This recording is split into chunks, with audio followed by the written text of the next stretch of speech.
जय हिंद दोस्तों, कैसे हैं आप सभी। आई होप आप सभी ठीक होंगे। और the quest of Karamjeet institute के ऊपर ग्रामर और ग्रामर के अलावा जो नई सीरीज़ शुरू की है मैंने, आप इसे एंजॉय कर रहे होंगे। तो सबसे पहले सेशन को शुरू करने से पहले एक कोट के बारे में हम डिस्कस कर लेते हैं। मैंने सोचा कि चलो अब की बार जो भी सेशन होगा उस सेशन में उससे पहले एक छोटा सा कोट डिस्कस हम ज़रूर करेंगे, जिससे आप मोटिवेट हो सकें और आपके अंदर एक पॉजिटिव एनर्जी जो होती है वो आपके आपके वर्किंग स्टाइल में और आपके जो भी स्टडी का जैसा स्केड्यूल रहता है उसमें आए। तो इस कोट को देखिए, टैलेंट की कदर वही करता है जिसमें कोई टैलेंट होता है। Very very important. आप सभी के अंदर एक टैलेंट है, आप जानते हैं। बिल्कुल, आप सभी के अंदर एक टैलेंट है जिसमें आपको पता है कि आप एक किस चीज़ में आपकी महारत हासिल है।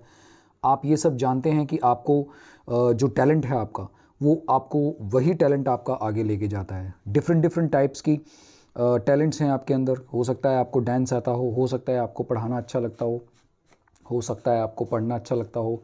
ये तो स्किल्स हो गई। और ध्यान रखिएगा, टैलेंट और स्किल्स में भी फ़र्क होता है, ठीक है।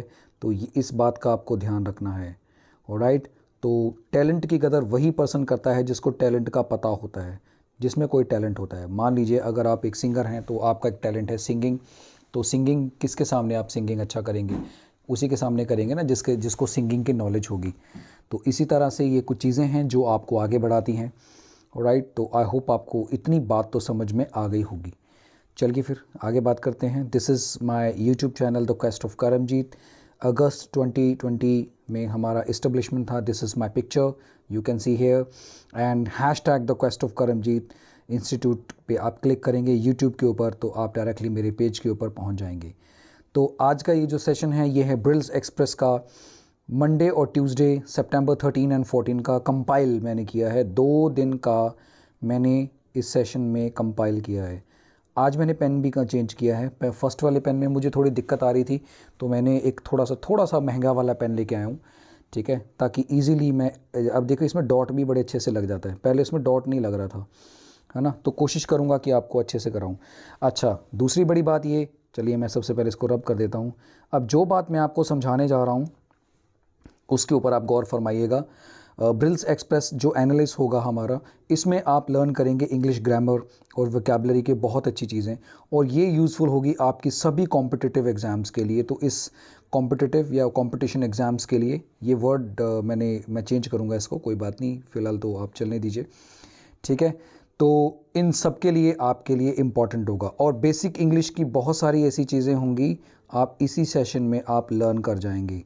तो चलिए फिर अब हम सेशन की करते हैं शुरुआत। ज़्यादा टाइम हम वेस्ट नहीं करेंगे क्योंकि कुछ दिन अभी हमें इंट्रोडक्शन में लगेंगे, क्योंकि कुछ लोग डायरेक्ट एक सेशन को उठाते हैं, कुछ लोग प्रीवियसली सेशन को फॉलो कर रहे हैं। तो मुझे लगता है कि आपको अब इसको इसी तरीके से आपको अब हम करेंगे आगे फर्दर, ठीक है। तो चलिए फिर सेशन की शुरुआत करते हैं।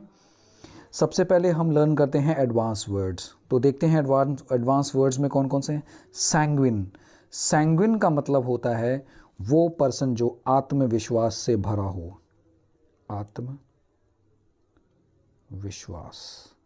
या वो पर्सन जो आशावादी हो, जिसे हर चीज़ में पता हो कि आशावादी, अच्छे तरीके से देखो कि जिसमें उसको होप दिखती हो। तो इस तरह से देखिए, ऑप्टिमिस्टिक, कॉन्फिडेंट हो जाए, होपफुल हो जाए या चीयरफुल हो जाए। तो ये सारे इसके क्या हैं? सिनोनिम्स हैं, या सिनोनिम्स कह लीजिए या सिनोनिम कह लीजिए, it is up to your pronunciation. Next है सैटरनाइन। सैटरनाइन, इसको क्या बोलते हैं? या धीमा, कोई पर्सन धीमा हो या उदास हो या सीरियस हो। जैसे यहाँ पर रीसियस नहीं होगा, यहाँ पर सीरियस होगा, ठीक है। इस बात इसको आप चेक कर लीजिएगा, हाँ बिल्कुल सीरियस है यहाँ पे। तो used about a person there and behaviour serious and threatening. जो धीमा हो, उदास हो, बहुत गमहीन हो, ठीक है, गमहीन हो, तो उस पर्सन को हम बोलते हैं सैटराइन। ओके, चलिए। पॉपीकॉक। पॉपीकॉक क्या होता है? वो पर्सन जो बे सिर पैर की बातें करता हो। बे सिर पैर की बातें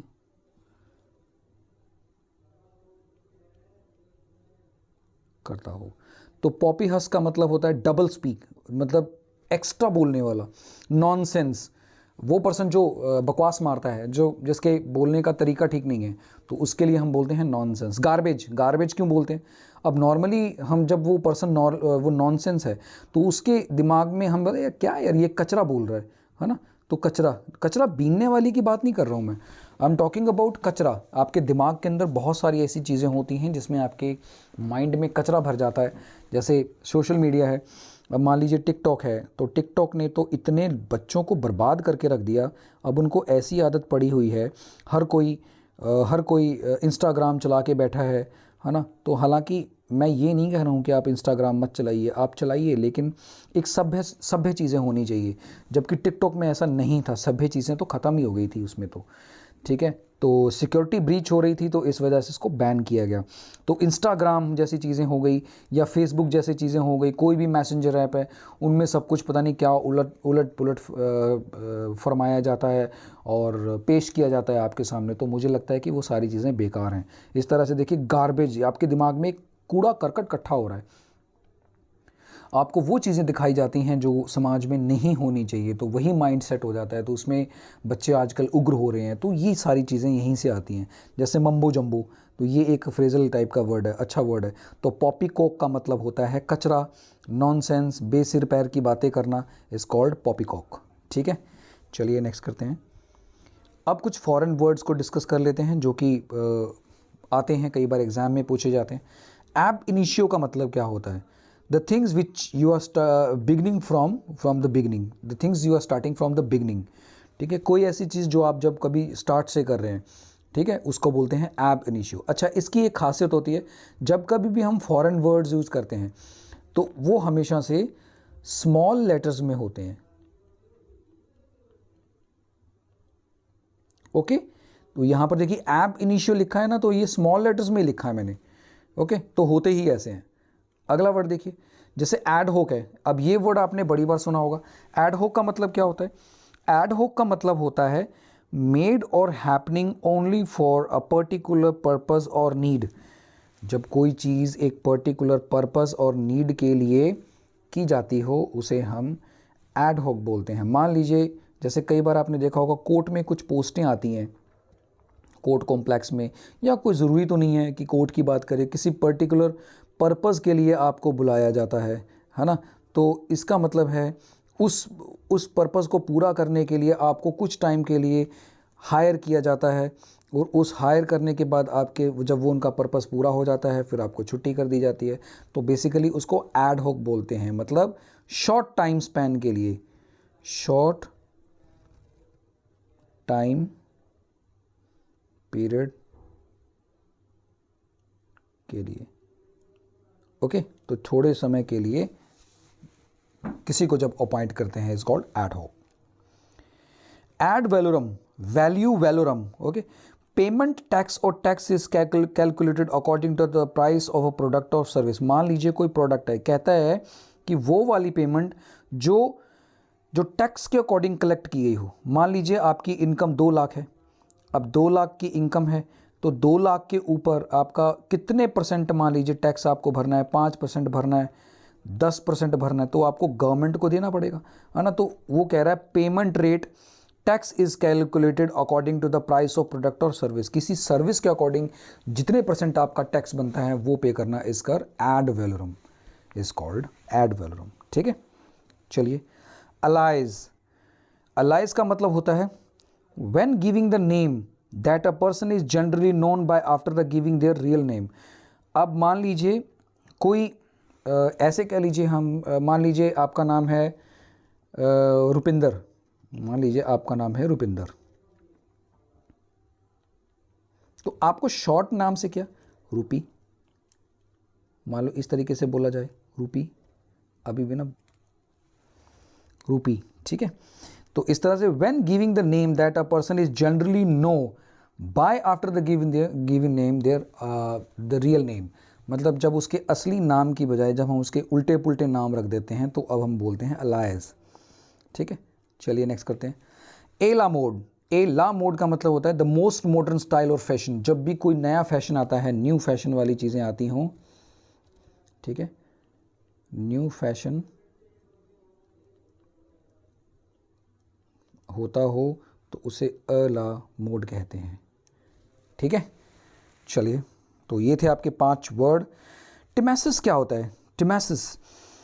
टिमैसिस एक एंशियंट ग्रीक वर्ड है, इज़ ए रिटोरिकल डिवाइस। ये बहुत इंपॉर्टेंट है, ये आपका जो टीचिंग के पेपर होते हैं उनके लिए बहुत इंपॉर्टेंट है, ध्यान रखिएगा।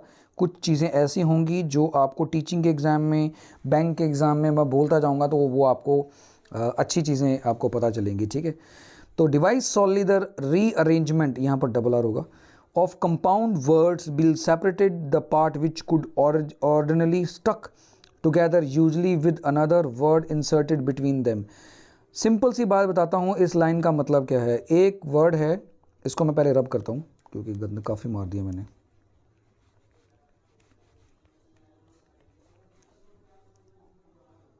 मान लीजिए कोई वर्ड है, उसके बीच में एक वर्ड ऐड किया, ठीक है, तो मान लीजिए जैसे इस फर्स्ट वाले एग्जांपल को देखिए, जैसे हमने लिखा टर्न ऑफ, यहाँ पर डबल एफ आएगा।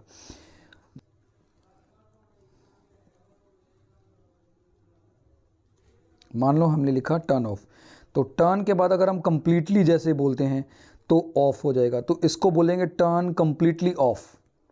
ऐसे ही एब्सोल्युटली, तो एब्सो फ्रीकिंग ल्यूटली।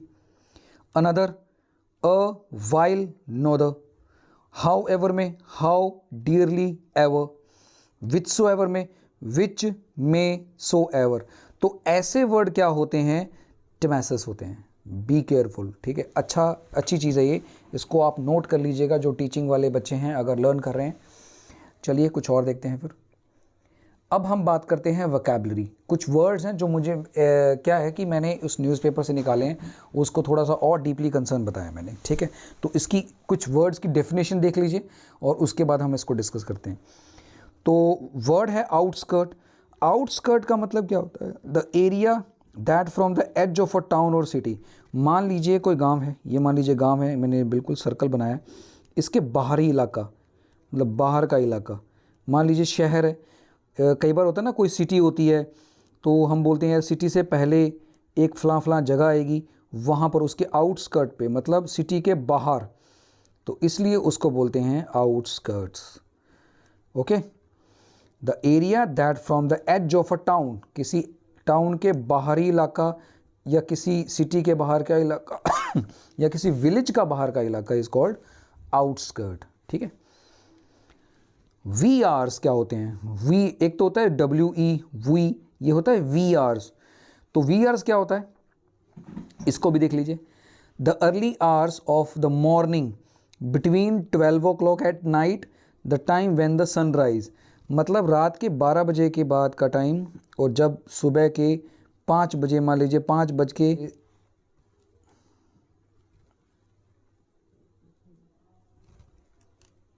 ओके, तो मान लीजिए सुबह के 5:30 में सूरज उगता है, सनराइज़। तो 12 बजे से लेके 3 बजे के टाइम को हम बोलते हैं वी आवर्स। इसका मतलब होता है, हिंदी में इसको बोलते हैं तड़के। अपन ही बोलते तड़के तड़के चले गए, सुबह सुबह चले गए, है ना, तो तड़के वाला वर्ड उसको बोलते हैं वी आवर्स। इसको डॉन टाइम से, डॉन से कंफ्यूज नहीं होना। डॉन क्या होता है ये भी देख लो, दिन निकलने के बाद और सूरज निकलने से पहले के टाइम को डॉन टाइम कहते हैं।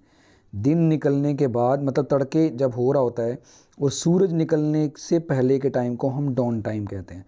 और ये क्या होता है, वी आवर्स क्या होता है, रात के 12 बजे से लेके सुबह 5:30 बजे जब सूरज उदय होता है उसको तड़के बोलते हैं। ठीक है, मतलब वी आवर्स बोलते हैं। ऑलराइट, तो आई होप इन तो इसको डॉन से कंफ्यूज नहीं करना। ठीक है, ध्यान रखना। अब चलिए नेक्स्ट वर्ड देखते हैं फिर। इक, इसका मतलब होता है टू अनॉय समवन, किसी को परेशान करना, बॉदर करना, इरिटेट करना, पीव करना, बहुत अच्छा वर्ड है। बग करना, देखिए कई बार वो कहते हैं ना आप, हमारे कंप्यूटर में बग आ गया, फ़ोन के अंदर बग आ गया, तो इसका मतलब है जब वो बग हो जाता है तो कंप्यूटर और उसके रैम के ऊपर इफेक्ट पड़ता है, तो उसकी स्पीड स्लो हो जाती है या कुछ हैंग होने लग जाता है, तो इसलिए उसको बग बोलते हैं। एग्रावेट, एग्रावेट का मतलब भी होता है परेशान करना। ठीक है, चलिए नेक्स्ट देखते हैं। गैस्ट्रो, गैस्ट्रो का मतलब होता है रिलेटेड टू स्टमक, लिख लीजिए चाहे आप, related to stomach.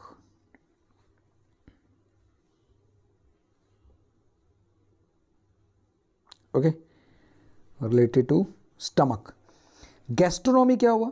The art and knowledge involve in preparing and eating good food. Gastronomy का मतलब ये होता है जब आपको आपके पेट से संबंधित चीज़ें हों, उसमें कुछ चीज़ें लर्न करनी हो कि कैसे क्या फूड खाना चाहिए, उसके पूरी स्टडी को हम बोलते हैं गैस्ट्रोनॉमी। ओके, चलिए नेक्स्ट देखते हैं फिर। क्रीमेट का मतलब क्या होता है? क्रीमेट का मतलब होता है दाह संस्कार। दाह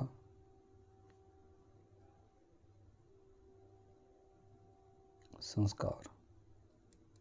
ओके, दाह संस्कार। तो क्रीमेशन क्या होता है?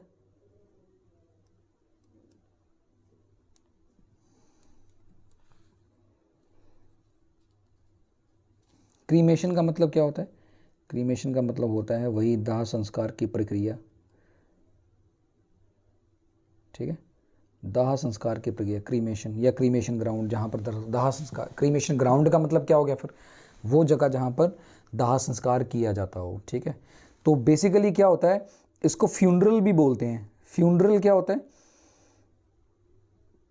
फ्यूनरल, फ्यूनरल का मतलब होता है वो जगह जहाँ पर आपका दाह संस्कार किया होता है। एक होता है फ्यूनरल स्पीच। यार मुझसे पेन नहीं चल रहा। फ्यूनरल स्पीच ये क्या होता है? फ्यूनरल स्पीच होती है जब किसी पर्सन का दाह संस्कार हो जाता है तो उसके बाद किसी पर्सन को उठा के बोलते हैं कि चलिए बताइए इसके बारे में कुछ, इसके जो भी इनके अचीवमेंट रही है या जो भी, तो उसके बारे में कुछ लोग 5-7 लोग ऐसे होते हैं जो बोलते हैं, तो उसको फ्यूनरल स्पीच बोलते हैं। ठीक है, तो आई डोंट नो कि कुछ फैमिलीज़ में ऐसा नहीं होता है, बट कुछ फैमिलीज़ में, कुछ लोगों में इस तरह की कुछ होती हैं, रस्म रिवाज होते हैं जो अपनाए जाते हैं। ठीक है, चलिए आगे चलते हैं। क्रक्स का मतलब क्या हुआ? क्रक्स का मतलब होता है the most important and serious part of the matter, problem और आर्ग्यूमेंट। मान लीजिए आपसे कोई डिस्कशन हो रहा है, तो उस डिस्कशन में पूछा जाता है कि इतनी सारी आपने डिस्कशन कर ली है, तो उसका निचोड़ क्या निकला, उसका क्रक्स क्या है, उसका मोस्ट इंपॉर्टेंट पार्ट क्या है? तो आप बोलेंगे कि सर ये होता है, ये है, ये है। ठीक है, तो क्या कह रहे हैं? The most important and serious part of the matter और प्रॉब्लम। ठीक है, तो उसको बोलते हैं crux. Culprit, someone who has done something wrong. मान लीजिए ये कल्प्रिट क्या होता है? इसको मतलब होता है दुष्ट या दोषी, वो पर्सन जिसने कोई क्राइम किया हो। ओके, वो पर्सन जिसने क्राइम किया हो इज कॉल्ड कल्प्रिट। ऑलराइट, चलिए नेक्स्ट देखते हैं फिर। इन्फिल्ट्रेट, इन्फिल्ट्रेट का मतलब होता है, सिंपल सी भाषा बताता हूं आपको, इसको बोलते हैं घुसपैठ। To move slowly into substances, place और सिस्टम। घुसपैठ ये नहीं होती, जैसे आपने देखा होगा, ये मान लीजिए इंटरनेशनल बॉर्डर है, ये इंडिया का बॉर्डर है, तो यहाँ से उन्होंने एंटर करना होता है, तो घुसपैठ करना, स्लोली स्लोली जाना, तो उसको बोलते हैं इन्फिल्ट्रेट, इन्फिल्ट्रेशन। ओके, चलिए नेक्स्ट। प्लेबैक सिंगर क्या होता है? प्लेबैक सिंगर, नॉर्मली सिंगर तो पता है आपको, अब प्लेबैक सिंगर क्या होता है? प्लेबैक सिंगर होते हैं वो पर्सन, जैसे a singer whose songs actors pretend to be singing when in fact they are just moving their lips. आपने देखा होगा, मान लीजिए सलमान खान है, सलमान खान है, अगर कोई गाना गा रहा है तो एक्चुअल में सलमान खान ने थोड़ी गाना गाया होता है, वो गाया किसने होता है? मीका सिंह ने गाया होता है। जानते हैं आप मीका सिंह कौन है? ठीक है, इस तरह के जैसे दलेर मेहंदी हो गए, कोई और बड़े हैं जैसे शान है, सुनिधि चौहान है ना, तो इस तरह के बड़े जो सिंगर्स हैं, तो ये सारे क्या हैं? ये सारे प्लेबैक सिंगर्स हैं। इसका मतलब है ये सिंगिंग में गाना गाते हैं, उसकी रिकॉर्डिंग करते हैं, फिर उसके बाद उसकी लिपसिंग जो है वो एक जो एक्टर होता है वो करता है। ठीक है ना, तो उसको बोलते हैं प्लेबैक सिंगर। मतलब जो एक्टर लिपसिंग कर रहा होता है तो उसकी जगह पर जो जिसका गाना है, जिसने गाया है, तो वो पर्सन है प्लेबैक सिंगर। राइट, ऐसे शब्द कई बार आ जाते हैं। ये नॉर्मली ये बड़ी सिंपल सिंपल सी चीज़ें हैं, लेकिन कई बार ऐसी चीज़ों में भी स्टूडेंट्स को पता नहीं चलता है। नेक्स्ट करते, रेमिनेंस का मतलब होता है टू टॉक और right about past experience do that you remember with pleasure. ऐसी चीज़ जो चीज़ आपने पास्ट में की और वो आपको खुशी देती हो, ठीक है, उसको बोलते हैं रेमिनेंस। ऑलराइट, चलिए अब कुछ हम सिनोनिम की बात कर लेते हैं। बॉम्बास्टिक का मतलब क्या हुआ? बॉम्बास्टिक का मतलब होता है भारी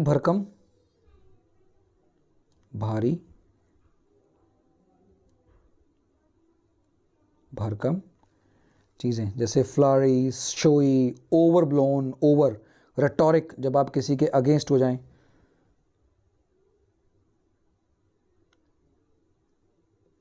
ठीक है, ग्रैंडिलोक्वेंट, सोनोरियस वेरी वेरी वेरी इंपॉर्टेंट। ये वाला वर्ड भी वेरी वेरी इंपॉर्टेंट, नोटबुक के ऊपर आप ज़रूर उतारिएगा। ठीक है, चलिए बॉदरसम का मतलब क्या हो गया? दुखी होना, अनोइंग होना, इर्कसम हमने अभी थोड़ी देर पहले डिस्कस किया था। ठीक है, ऐसी ट्रबलिंग, वैक्सेशन, तो ये क्या होता है? बॉदरसम। बाउंडलेस होता है अनंत, एंडलेस, अनंत। हिंदी में एक वर्ड होता है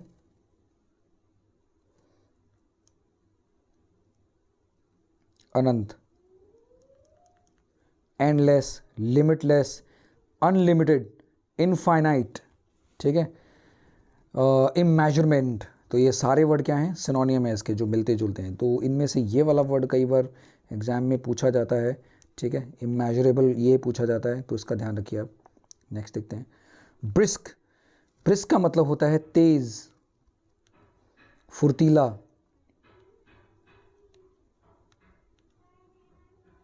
ओके, तो जैसे अर्जाइल, क्विक, ये बहुत अच्छा वर्ड है agile. Dynamic, energetic, lively, vigorous, very very important. ये दो वर्ड बहुत अच्छे हैं, ये हर बार एग्जाम में पूछे जाते हैं।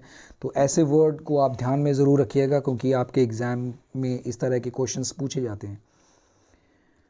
ब्रॉड माइंडेड का मतलब क्या हुआ? तो ब्रॉड माइंडेड का मतलब हो गया कोई भी जो पर्सन बिल्कुल एक आगे बढ़ने वाली बात करता हो, जैसे किसी चीज़ को हर बात पे बुरा ना मानने वाला, इज कॉल्ड ब्रॉड माइंडेड।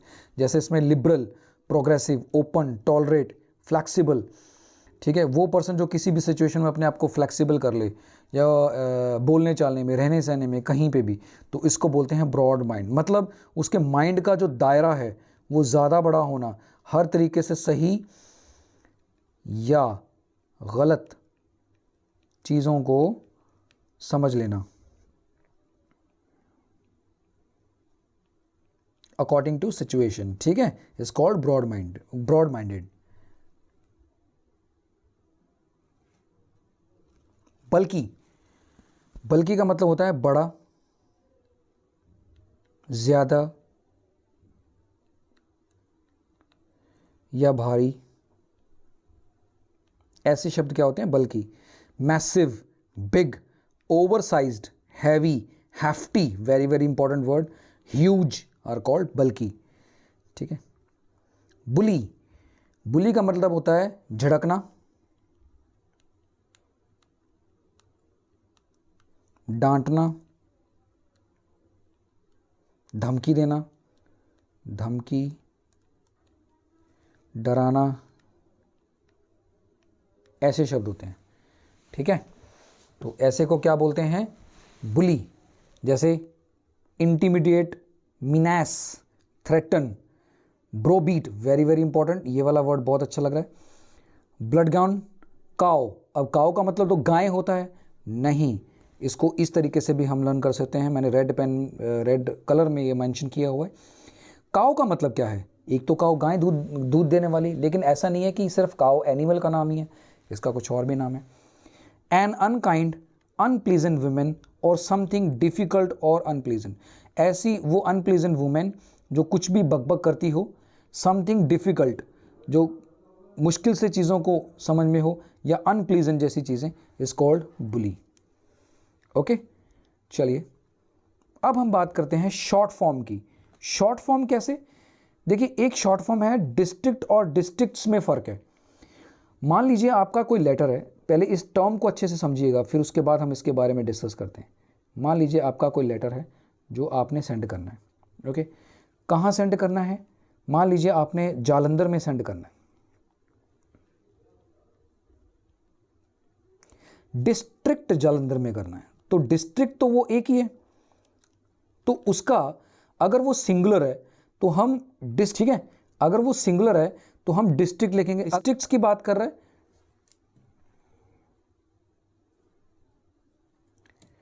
तो उसको हम डिस्ट्रिक्ट्स या डिस्ट्रिक्ट ऐसे लिखेंगे। ध्यान में रखिएगा, जब सिंगुलर डिस्ट्रिक्ट की बात कर रहे हैं तो वहाँ पर DIST ही लिखेंगे, ना कि ये वाला।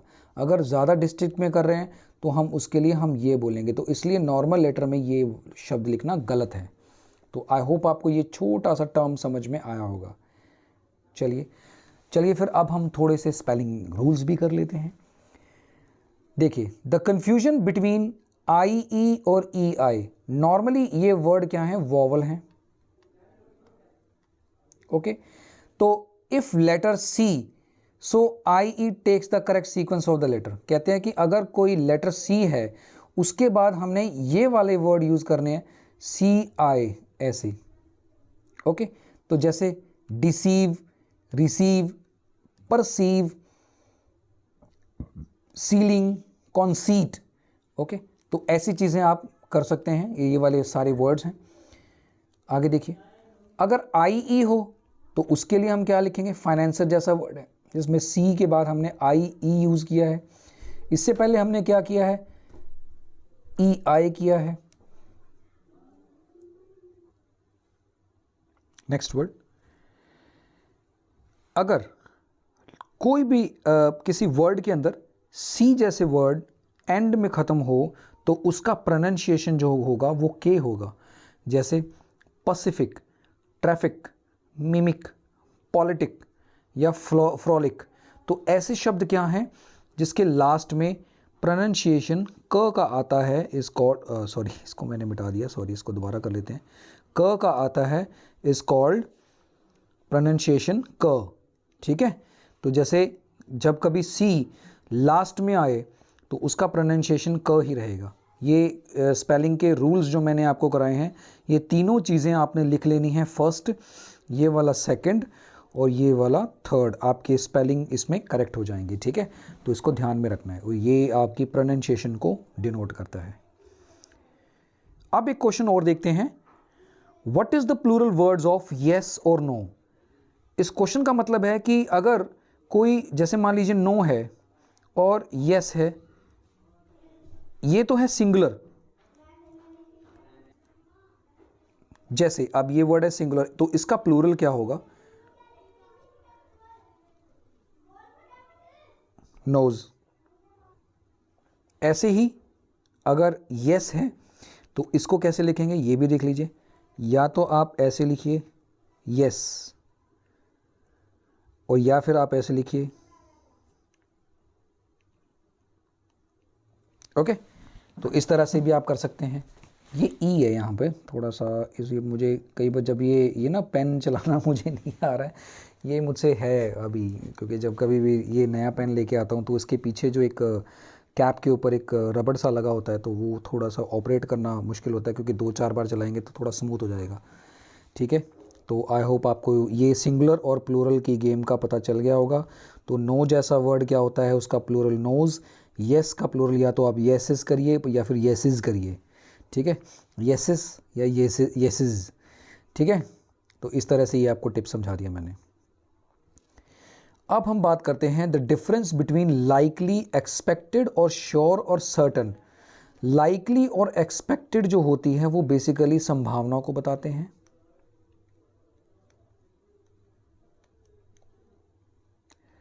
ठीक है, जब कभी भी संभावना हो। श्योर और सर्टन का मतलब होता है निश्चित तौर पर, जब कभी भी पक्का ही आना है। संभावना में कम संभावना होती है, और जब श्योर की बात करते हैं या सर्टन की बात करते हैं तो निश्चित वो काम होगा, is called, we talk about this. तो जैसे ही is sure certain to come, बिल्कुल सही है। Was it sure certain to come, बिल्कुल सही है। तो इसका मतलब है श्योर भी कह सकते हैं आप, सर्टन भी कह सकते हैं, तो मतलब वो निश्चित तौर पे आएगा, इस तरह से हम बोल सकते हैं। तो इसका मतलब ये हुआ। तो इतना तो खैर आपको समझ में आ गया होगा। देखिए अब तक के सेशन में अगर ये चीज़ें आपको समझ में आ रही हैं तो मुझे लगता है कि आपको इसको नोटबुक के ऊपर ज़रूर उतारना चाहिए और आप रेगुलरली अच्छी चीज़ें ही आप एक्सपेक्ट करेंगे, ठीक है। तो चलिए फिर नेक्स्ट देखते हैं। अब हम कुछ इडियोमेटिक वर्ड्स का लेते हैं। हॉट वर्ड्स का मतलब क्या हुआ? हॉट वर्ड्स का मतलब होता है गाली गलोच करना। जब किसी से आपकी लड़ाई हो जाती है तो उस तरफ से और इस तरफ से, दोनों तरफ से जब गालियों का अंबार होता है तो पता ही है, फिर उसके लिए हम हॉट वर्ड्स बोलते हैं कि हाँ ये हॉट वर्ड्स। बेसिकली ये हॉट वर्ड्स वही हैं जहाँ पर हम माँ बहन की गालियाँ निकाल देते हैं या सामने वाला पर्सन गाली निकाल देता है तो फिर भयंकर लड़ाई हो जाती है, फिर दोनों के बीच में तो फिर एक अस्तित्व को बचाने की लड़ाई हो जाती है ना शुरू। तो ऐसे फिर वर्ड्स को हम बोलते हैं हॉट वर्ड्स, ठीक है। तो ये आप इडियोमेटिक जो एक्सप्रेशंस हैं इनको आप ज़रूर नोट करिएगा, ठीक है। चलिए, come to blows. Come to blows का मतलब होता है, अब हॉट वर्ड है तो फिर ये तो ज़रूर होगा, हाथा पाई पे आ जाना। जब आप हाथापाई पे आ जाते हैं फिर ये हो जाएगा कम टू ब्लोज, ठीक है। Take for a fool. Take for का फूल का मतलब होता है मूर्ख समझना, मूर्ख समझना, ओके। जब आप किसी को मूर्ख समझते हैं या कोई आपको, टेक यू फॉर अ फूल इसका मतलब है तुम्हें मूर्ख समझना। टेक मी फॉर अ फूल तो इसका मतलब है मुझे मूर्ख समझना, ठीक है। अक्वायर फिश का मतलब क्या होता है?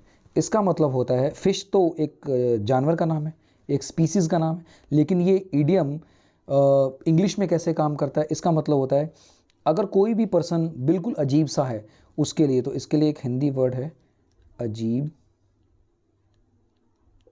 आदमी। आदमी, ठीक है, is called queer fish. Add fuel to the fire. आग में तेल का काम करना या तेल में घी का काम करना या कुछ भी इस तरह से, जब आप किसी बात में कोई लड़ाई हो रही है, कोई बात के बारे में बात कर रहे हैं तो उसमें आपने आके और सारी चीज़ें भड़का देना, तो ये तो बड़ा फेमस है, इसको तो खैर क्या बताना, ये बड़ी बार पेपर में आया है। लेकिन अब ये क्वेश्चन थोड़ा सा पूछना बंद कर दिया है क्योंकि नॉर्मली ये हमारे हर सिचुएशन में काम आता है। पता ही है आपको, कोई जब कोई चीज़ें ऐसी हो रही होती हैं जो आपके काम के बीच में एक तेल का काम या घी का काम करता है, ठीक है। मतलब दूसरों के भड़का देना इज कॉल्ड भड़का देना। Let's sing our differences. इसका मतलब है आओ अपने मतभेद मिटा देना, मिटाएं। मतलब जब आप के किसी के साथ मतभेद हों तो उसको ख़त्म कर देना is called let's sink our differences, ठीक है। जब दूसरों के बीच में आपके मतभेद हों उसको ख़त्म करने की जब आपकी कवायद हो तब हम ये वर्ड यूज़ करते हैं। Round to my views. Round to my views का मतलब है अपने विचार विमर्श करना। गाइस थोड़ा सा आप इसको टॉलरेट कर लीजिएगा, मुझे ना पेन चलाना नहीं आ रहा। विमर्श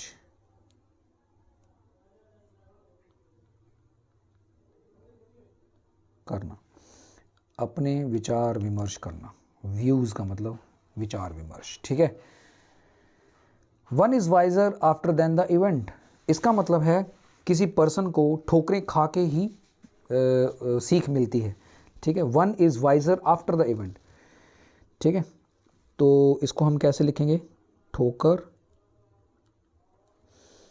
खाकर ही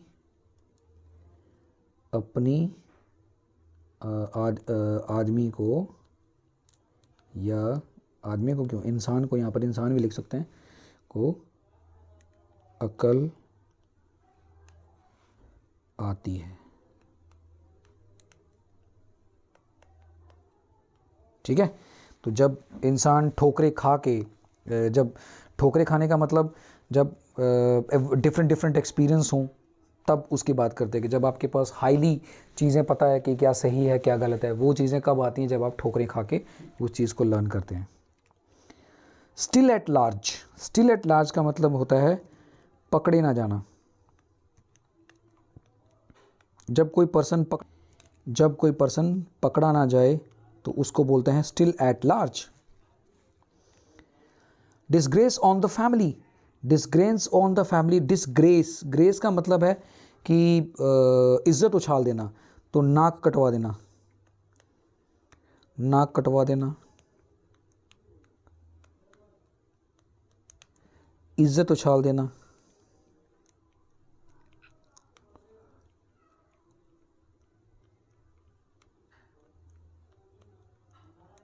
ओके, तो ये सारे क्या हैं, जब आप फैमिली में आपकी नाक कट जाए, या आप कोई पर्सन नाक काट दे, जब फैमिली में डिसग्रेस कर दे, सिर ऊंचा रखने की हिम्मत ना रखता हो, तो उसको बोलते हैं disgrace in the family, on the family. No match, मान लीजिए आपको ये कहे कि आप रमेश से मिल के जाइए, आप उनसे बात करिए, तो आप कहें नो मैच, मेरा उससे कोई मेल नहीं है, मेरा उससे कोई मुकाबला नहीं है, I am sorry I can not talk to him. तो इस तरह से नो मैच को हम बोलते हैं कोई मुकाबला ना होना, कोई मुकाबला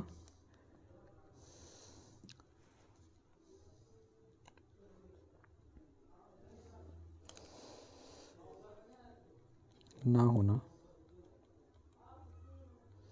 ओके, कोई मुकाबला ना होना। टर्न डाउन, टर्न डाउन का मतलब होता है किसी भी रिक्वेस्ट को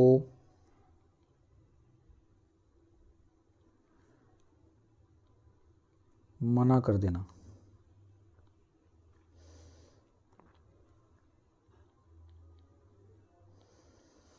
ओके, किसी भी रिक्वेस्ट को मना कर देना। ईजियर सेड देन डन, यही है ना, कहना बहुत आसान है पर करना बहुत मुश्किल। कहना बहुत आसान है पर करना बहुत, सॉरी गाइस, आज ना पेन नया है ना, तो थोड़ा इधर उधर हिलता भी है ये, तो उसकी वजह से मुझे थोड़ी दिक्कत आ रही है, बट चलो कोई बात नहीं। मुझे लगता है थोड़ा सा जब नया पेन आता है ना तो उसका रबड़ थोड़ा इतना स्मूथ नहीं होता, तो जैसे जैसे चलाता जाऊँगा तो स्मूथ हो जाएगा। चलो कोई बात नहीं। ईजियर सेड दैट डन, ठीक है, तो कहना बहुत आसान पर करना उतना ही मुश्किल। ठीक है, होता है ना, ऐसे कहते हैं ना यार बड़ा आसान लग रहा है, लेकिन है नहीं ये, है ना। चलो, my hair stand on end, my hair stand on end, my hair stand on end, इसका मतलब होता है रोंगटे खड़े हो जाना, रोंगटे खड़े